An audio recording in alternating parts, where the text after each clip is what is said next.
আসলে দেশ আমাদের, দেশ রক্ষা করার দায়িত্ব তো আমাদেরই, দেশ পরিষ্কার করার দায়িত্ব আমাদের। অবশ্যই আমার ভালো লাগতেছে এই যে রাস্তা দিয়ে যখন আমরা হাইটে যাই, আমরা যখন ভার্সিটিতে যাই বা আমরা যারা অফিসে যাই, আশেপাশে ডানে বামে তাকালে দেখা যায় সব ময়লার স্তূপ।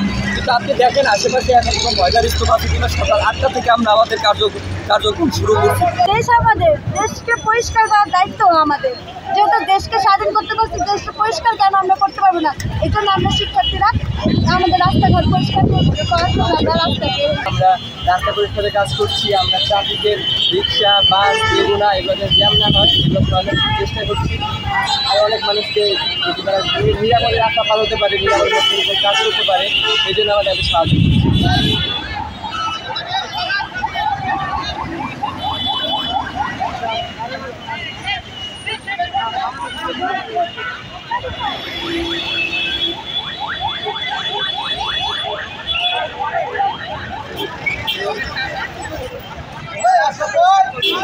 বর্তমান পরিস্থিতিতে বাংলাদেশের অবস্থা খুবই বিশৃঙ্খল হয়ে আছে। তো এই বিশৃঙ্খল পরিস্থিতিটাকে আমরা আসলে একটু মানে নর্মালে জীবনযাপনে ফিরে আনার জন্য কাজ করছি।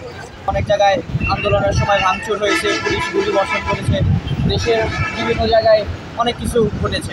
তো আসলে আমরা এতজন উদ্যোগ নিয়েছি আসলে আমাদের নিজেদের দেশটাকে পরিষ্কার পরিচ্ছন্ন রাখার জন্য।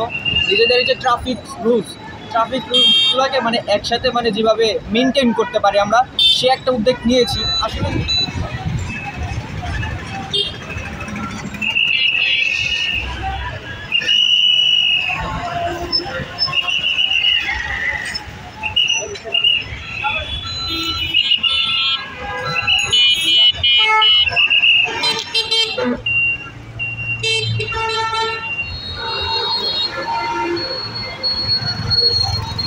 আমরা চাই যে ছাত্র ভাইরা যেটা করতেছে, যেভাবে পারি তাদেরকে সাহায্য করার জন্য, যে অর্থ দিয়ে পারি, খাবার দিয়ে পারি, কিংবা রাস্তায় এসে আমরা কাজ করি।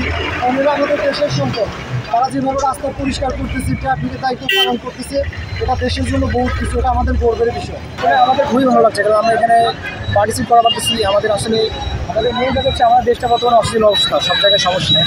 তাই বলুন বর্তমানে নেই, আমার দেশের কাজ আমরা নিজেরাই করবো, এই জন্য কাজটা করতেছি।